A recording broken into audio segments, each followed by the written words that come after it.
The next question is from, oh, this one's Kamara.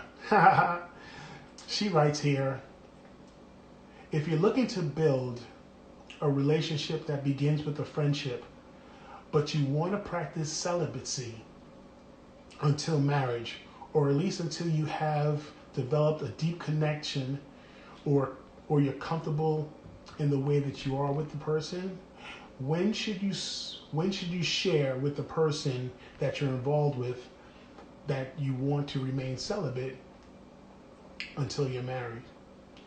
Well, to myself, that's a kind of easy question, because in your question you talked about friendship. If you're starting off as a friendship, oh God, this year wide opportunity, golden opportunity to share all the things that you're thinking about, all the ways that you want to be. Because if they're just your friend, if we're just friends, you can talk about what you want to accomplish. Like say for a husband, like you could tell them the story. Like, well, when I find myself a husband, I'm gonna be celibate until I'm married. So your friend, who you're spending quality time with, who you're trying to get to know more and more, or better and better, with the hopes that it will turn into a relationship, they're gonna know from the beginning. There's no guesswork. There's no wondering. You're gonna be able to tell them they're just your friend. We make this huge mistake. And notice I said we. I'm not talking about just you. I'm talking about we. We make this huge mistake that when we get into a relationship, when we're just like boyfriend or girlfriend or just seeing each other, we swear to God like it's marriage. We act like it's a marriage. No, you're not married. Even people that are engaged, you're still not married. Married is married. Anything outside of married, it's just engagement. It's just a friendship. It's just getting to know each other.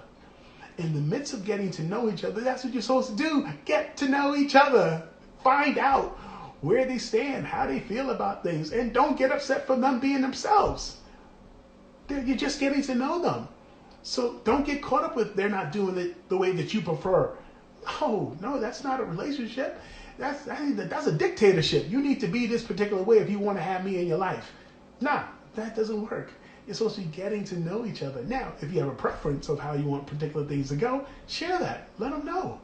Let him or her know. Be really authentic. Now, when I say be really authentic, do not, and I repeat, do not try to be the person that you think they need you to be, because you're not going to get it right. We are so filled with so many reasons why we are the way we are, things that we've been through with our parents, things we've been through with our siblings, past relationships, current situations, abuse. There's so many reasons why we are the way we are. There is no way that I can be in a relationship, look at someone and say, I need to be this particular way because it's going to match their needs. I think I know what they're going to need. Heck no, you're wrong.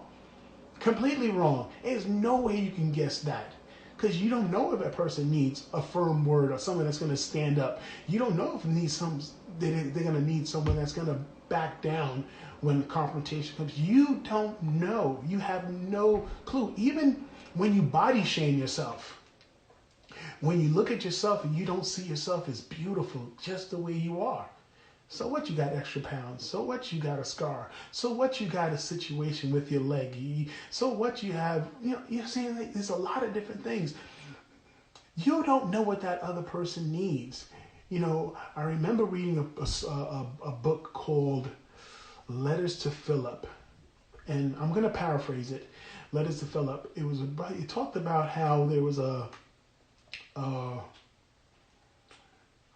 woman who had something wrong with her leg, and because her leg was maybe shorter than the other, or she walked with a severe limp, she always saw herself as less than. She always saw herself as not being pretty enough, good enough, like I'm damaged goods. But when she met a guy that was falling in love with her, she was giving the situation, the relationship, a real hard time, because she couldn't get past in her own self that she was already beautiful exactly the way she is. Exactly the way she is, with the limp and all, with the leg being shorter than the other. She beat herself up that it was wrecking the relationship. Well, I guess her and the gentleman had a conversation, And she comes to find out that the guy's mom couldn't walk. It didn't matter that she had a limp because he grew up with a mom who didn't walk. So he wasn't caught up with, because so what, you got a limp? You could walk. My mom couldn't walk. So trust me, when it's time for you to find the right person, exactly how you are, no losing of weight, no having to become and get a certain degree or a certain type of amount of money in the bank account, or to reach a particular status in life that you're now going to be ready to find this person that you're going to love. No, no, no, no. You are beautiful just the way you are. And the relationship you have with God is going to prove to you over and over again how beautiful you are. It is. It's going to let you know who you are, what you can do, and the type of power you walk with. Just because you said, you know what? I choose you to be my guide. I choose you to be my Lord. So these situations, move forward. When you're dealing with a friend, be a friend. Just be a friend. Don't get so caught up in what you think it's going to be. And just be.